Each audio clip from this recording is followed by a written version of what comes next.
So what we're going to be talking about today is ionic and covalent bonding. Okay, so this video is going to be a two-part video. So part one, we're going to be talking about strictly ionic.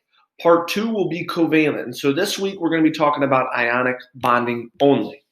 Okay, and so when we get into bonding, we have to start talking about stable versus unstable atoms. Now, an atom is stable if it only has a full valence shell.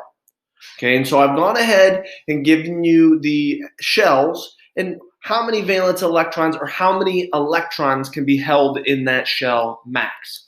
Okay, and so the first shell we can hold 2. Okay, and so we call it a duet. And then for energy level 2 and 3, we call it an octet. Okay, because if it has 8 valence electrons or 8 electrons in that outer shell, it's going to be stable. If it doesn't, it's unstable. Okay, so if an atom is stable, it will not bond. Okay, it's not going to do anything, it's not going to react. But if an atom is not full, that is when an atom or an element is going to bond with something else. Okay, and so what I want you to do is go ahead and write these down. So when things bond, they become compounds, okay? And so, or they become what we call molecules, and we'll be talking about that when we get into class. So compounds are formed when two types of atoms of different elements bond together, okay? And so the atoms are going to bond to fill their valence shell, okay? And I'm going to show you that here in a second. And an atom will bond with as many atoms as it takes to fill its outer shell. Now, once that shell is full, an atom will no longer bond. Okay, and so essentially just think about it like this. They're just giving electrons or taking electrons to satisfy themselves. Okay, and so when we talk about chemical bonds, we have two types of bonds. The first one is an ionic bond. The second one is a covalent. And it's really very simple to distinguish the two. Okay, and so we're going to focus on ionic bond only today. So, what is an ionic bond? Okay, and an ionic bond exists between a nonmetal and a metal. And so we're going to be using the periodic table to distinguish the difference between a metal and a nonmetal. And so this is part of the properties of a periodic table. And so once you figure out what is a metal and a nonmetal by looking at a periodic table, you kind of figure out, all right, this is ionic pretty easily. Okay, and so when two atoms bond ionically, one is gaining, one is losing. Okay, it's always going to happen that way. Okay, if one atom's gaining an ionic, the other one has to be losing it. Okay, and so an atom will gain or lose an electron. It becomes what we call an ion. And remember, an ion is anything that does not have an equal number of protons as it does electrons. Okay, and if you need to write that again, what an ion is, it's an unequal protons and electrons in an atom. So if I have more protons, I'm positive. If I have more electrons, I'm negative. Okay. Now, we are going to use the periodic table. All right, and so what I want you to do now is get out your periodic table that you guys have been writing your periods and groups on. And if you haven't already, go ahead and color your metals versus nonmetals. Okay, and if you need another periodic table, ask Mr. Saspy, because what I will do, I'll give you a new blank periodic table, and you can color it just like you see this. Okay, and so everything that you see in the yellow is a metal. Everything that you see is a nonmetal is purple. Okay, and now remember, hydrogen, although it's over by the metals, it's going to be a nonmetal. Okay, just think hydrogen's a gas. It's not a metal. It's a nonmetal. Okay, so I want you to go ahead and color your periodic tables. So I'm going to give you guys some ionic compounds, and I just want you guys to see a pattern. So go ahead and write these compounds down. All right, and then I just want you to pay attention to the red wording that I'm going to be discussing. So if we look at sodium and we look at chlorine and we look at it on the periodic table, well, my sodium is a yellow metal, okay, and my chlorine is a purple nonmetal, okay? So the metal and nonmetal is what makes it ionic. It's when a metal bonds with a nonmetal, okay? And so if we look at magnesium oxide, okay, magnesium is a yellow, Oxygen is a purple, which is a metal and a nonmetal. Okay, so magnesium oxide, that is an ionic compound. And so you can go ahead and look at the rest on your own, but you have potassium and oxygen. It's a metal and a nonmetal, and you can go look at the periodic table on your own. Then you have calcium and phosphorus, which is a metal and a nonmetal. Now you start seeing these little subscripts. I'm going to be discussing how we can determine these subscripts. And right now, I don't expect you guys to figure that out on your own. Okay, and so if you're asking yourself that question, well, why is there a 3 and a 2 there? And what does that mean? We're going to be discussing that here in a second. And so you have aluminum and sulfur. Okay, one's a metal, one's a nonmetal. And so notice my metal always comes first in an ionic compound. Always, always, always comes first. Okay? So what I'm going to be discussing to you is why elements in an ionic compound bond. And so you have to think of it as a charge. Okay? And so we have sodium and chlorine. Okay? And so we already discussed this is my metal, this is my nonmetal. Okay, but the thing is chlorine has a strong attraction for the electron. And so assuming these both are neutral, so sodium has 11 protons and 11 electrons. Chlorine has, I believe it's 17. Okay, chlorine has 17 protons and 17 electrons. So they're both neutral. They have equal amount of protons and electrons in their own atom. But what's going to happen is chlorine is going to rip out an electron. Okay, and so what I want you to just notice here, don't worry about the electron right now, but the electron was taken, sodium became positive because when it lost its electron, so now it has one more proton than it does electron, making it positive. Chlorine took the electron, which is a negative particle, so it became more negative. In doing so, it now has a negative charge. So what now is going to attract these two is, think about a magnet. A positive is attracted to a negative. So that charge is pulling them together, okay? And so it's going to be attracted due to a positive negative charge. Remember, opposite charges attract. That's how you have to remember it.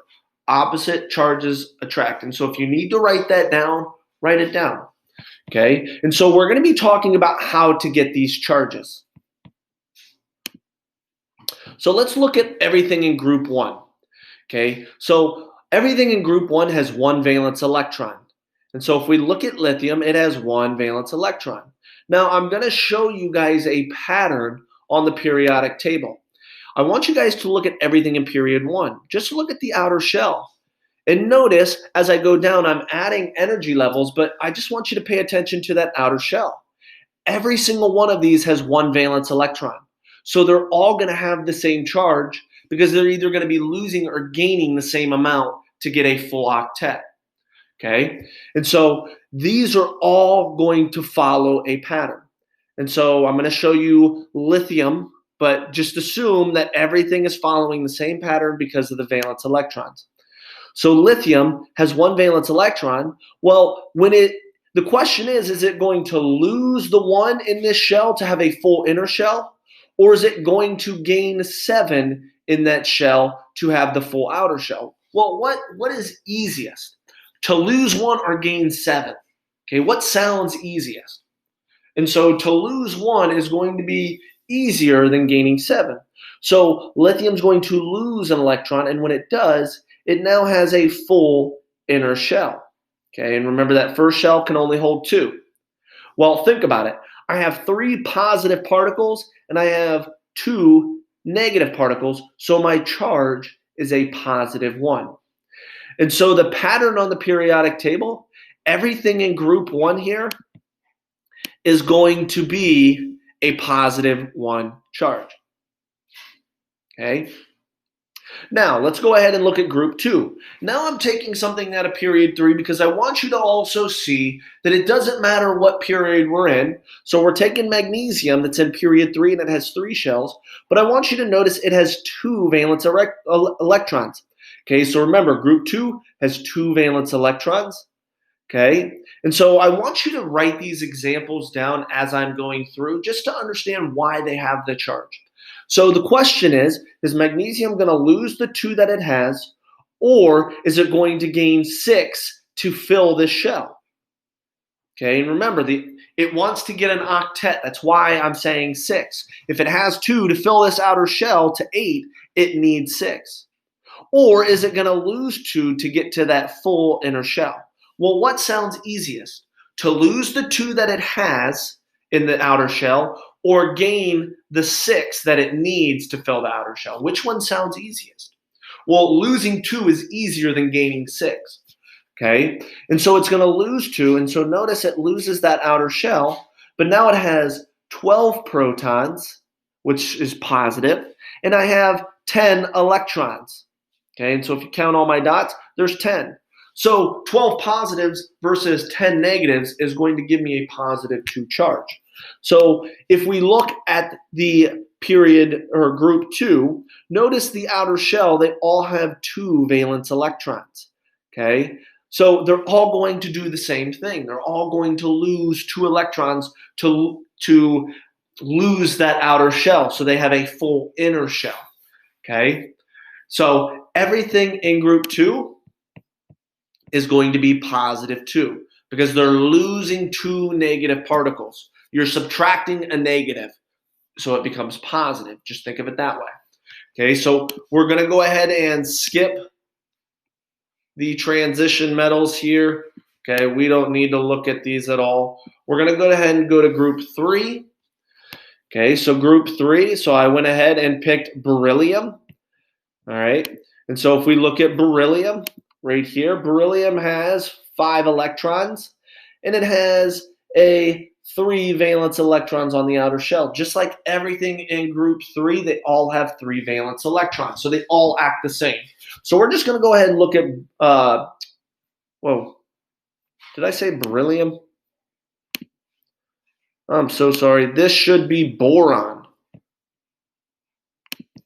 Okay, so go ahead and write boron. This is the element boron. Okay, so we're looking at boron in group 3. Now, boron has 5 protons, 5 electrons, so we're looking at that outer shell. Okay, is it easier to lose 3 or gain the 5 that it needs in that second shell? And remember, that second shell can hold 8. So it's either gain 5 to get to 8, or I'm going to lose 3 to get up to a full inner shell. Well, it's easier to lose 3 electrons. Okay, and so you guys are starting to see a pattern. It's going to lose 3. And when it does, I now have 5 positives and I have 2 negatives, so it's going to become a positive 3 charge. So everything in group 3 is going to have a positive 3 charge. Okay? So, looking at the periodic table, everything in period 3 is going to have a positive 3 charge because they're all losing 3 electrons because they have 3 valence. So group 4, once again, this one can be either or. So carbon, for example, has 8 valence electrons. So I've gone ahead and highlighted them. Okay, and so the question is it going to gain 4 to fill that shell or lose 4 to get to the full inner shell? And the honest question is it's going to gain or lose. It's just as easy to lose 4 as it is to gain 4. Okay, so carbon can have a positive or negative 4 charge. And in this case, it's going to be a negative 4 charge because it gained 4 electrons. Okay, and so that's what's going to give it a positive 4.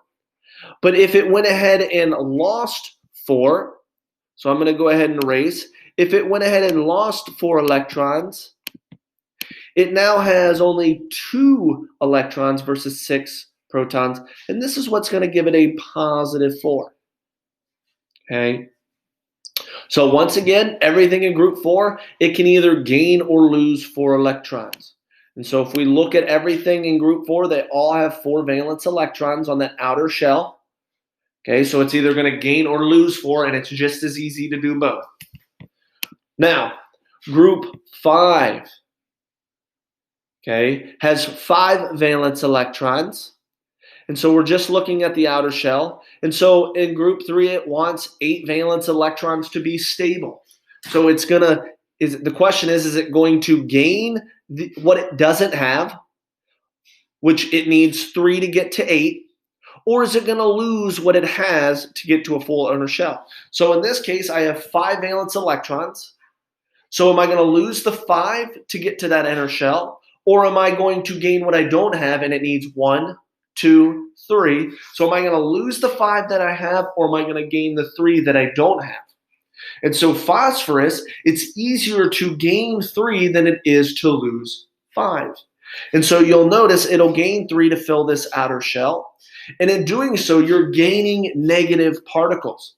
And so you gain a -3 charge. So anything in group 5 is going to have a -3 charge, okay, because they all have 5 valence electrons. It's easier to gain 3 to fill that shell than it is to lose 5 to lose that shell. And so phosphorus and everything in group 5 is going to have a -3 charge. And so you guys are starting to see a pattern: +1, +2, +3, plus and -4, because it's easier to gain or lose 4. Now we're at -3 because I'm gaining 3. So if you saw the positives go up, you're going to see the negatives go down. Okay, so group 6. The question is I have 6 valence electrons because I'm in group 6. Okay, now I have 8 protons, 8 electrons. So if you count my dots, there's 8. So I'm neutral. But the question is it going to gain what it doesn't have to fill this outer shell, or am I going to lose what I have in this outer shell to get to a full inner shell? Well, oxygen has 6 valence electrons. So is it going to lose 6 electrons to get to that inner shell? Or is it going to gain 2 to fill that shell? And the question is it going to lose 6 or gain 2? And so it's easier to gain 2 electrons than it is to lose 6 electrons. So in gaining these 2 electrons, okay, we become -2. That's why everything in group 6 will have a -2 charge. And looking at those Bohr models, everything in group 6 has 6 valence electrons. And so every one of them wants to gain 2 to satisfy that outer shell. Okay, and so you're starting to see a pattern: +1, +2, +3, plus or -4, -3, -2. You could probably guess what is going to come next. So group 7, they have 7 valence electrons. And so we've gone ahead and taken fluorine. I have 9 protons, 9 electrons, but I have 7 in that second shell. Okay? And so if you guys have noticed, we've only been looking at the outside shell. Is it going to gain what it doesn't have or lose what it doesn't have? And so when we start bonding these, we're going to be talking about the valence electrons. Okay? And so it's easier for fluorine to gain the one that it doesn't have than lose the 7 that it has. And so it's going to gain. In doing so, it gains a negative particle, so it becomes -1. Okay, and so that is why everything in group 7 has a -1 charge. We treat it as a negative particle. Okay, group 8 is very simple. Everything in group 8 has full shells, so they actually don't bond. Okay, and so when we look at the periodic table, if you notice, nothing changes from beginning to end. And so they don't have a charge because nothing in this group is going to ever bond with anything. Okay, and I shouldn't say ever because they do sometimes, but there are exceptions that we don't talk about in this class. Okay, so we can ignore these. They have a 0 charge. They have no charge. Okay, so all I want you to remember is what we discussed is we just discussed why things either gain or lose to fill those shells. Okay, and in doing so, they get a positive or a negative charge. Well, if you notice now, almost all of my metals are positive and almost all of my nonmetals are negative.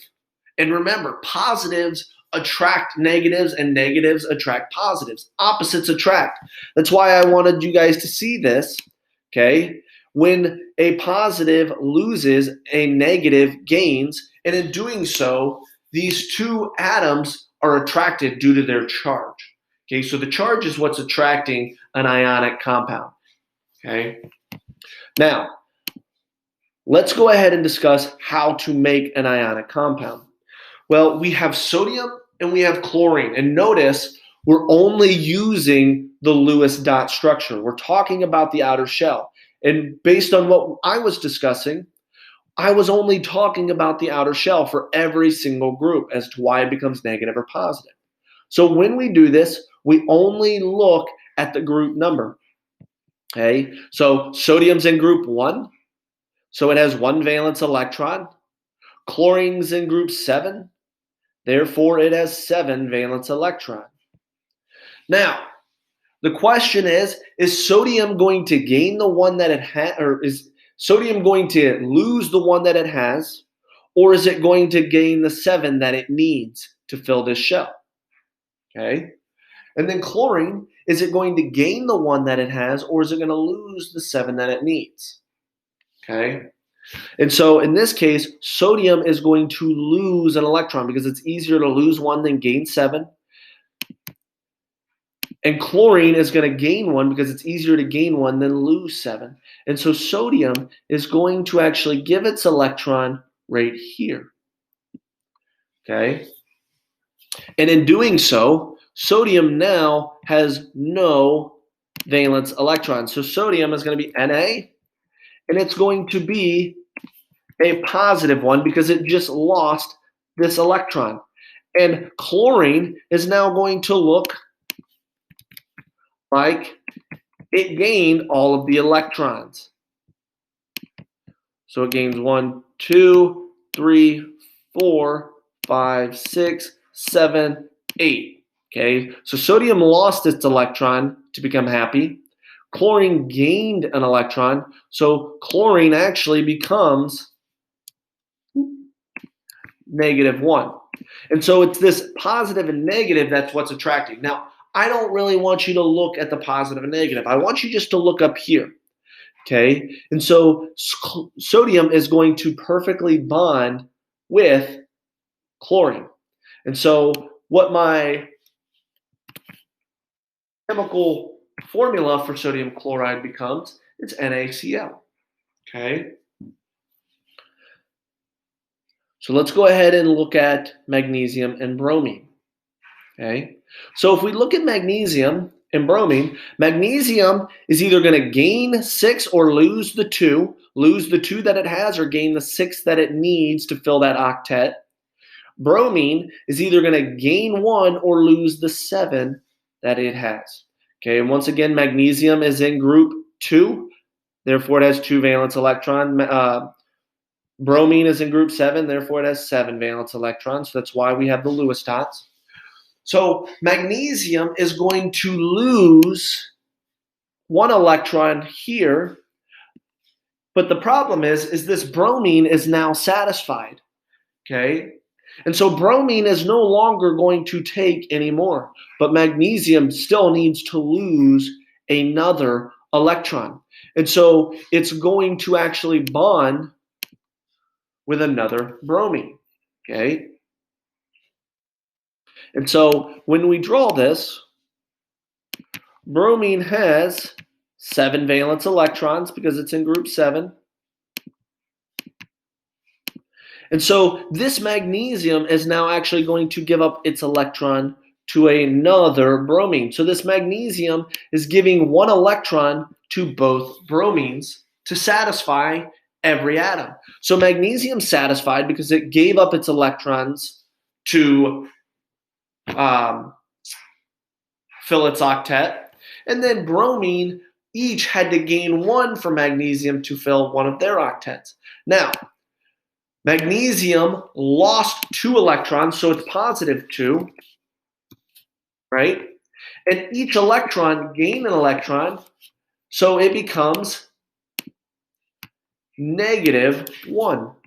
And if you notice, my charge is the same. I have +2 and I have -2, okay? Even though it's in 2 different atoms. So if you think magnesium is actually going to bond to 2 bromines to fill each octet perfectly, okay? And so if you notice, I have 1 magnesium versus 2 bromine, okay? And so what this becomes is MgBr2 because I have 2 bromines. Okay, so let's go ahead and do one more. We're going to do a tricky one. Okay, aluminum and oxygen. Now, aluminum is in group 3, oxygen's in group 6. Okay, and so aluminum is going to lose 3 electrons because it's easier to lose 3 than gain the 5 that it needs. Oxygen needs 2, so it's easier to gain 2 than lose the 6 that it has. So if we look, aluminum is going to give up its electron.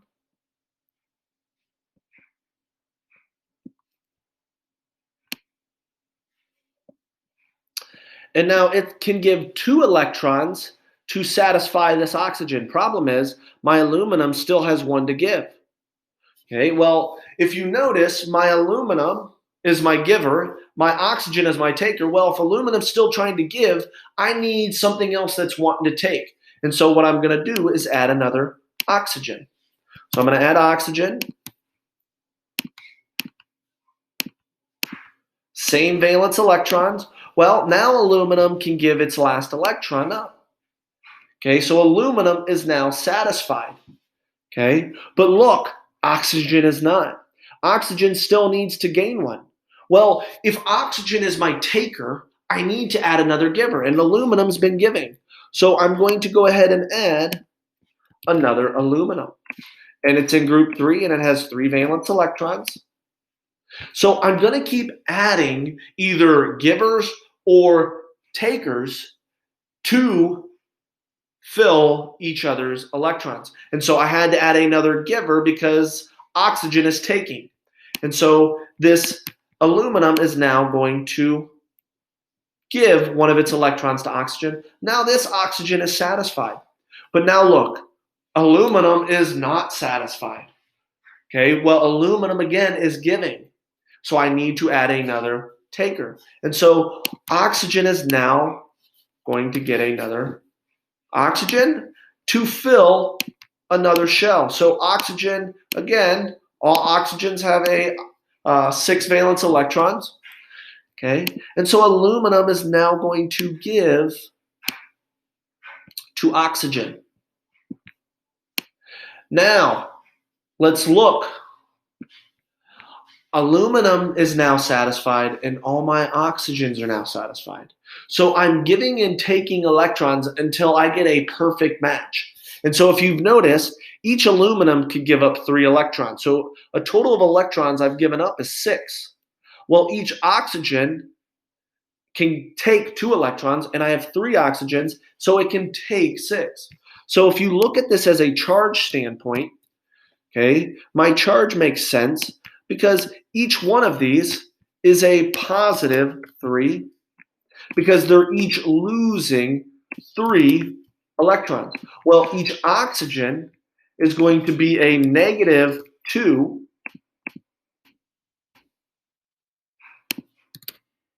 because each one of them are gaining 2 electrons. And so if we look, I have a positive 6 charge and a negative 6 charge. So the distribution of electrons versus positive and negatives are staying the same. That is what's telling me it's balanced. And you guys can see based on the electrons, they've all given or taken equally what they need. And so if we notice, we have 2 aluminums. So when we write the chemical formula, it's A, L, and notice these subscripts are just telling how many I have of each atom.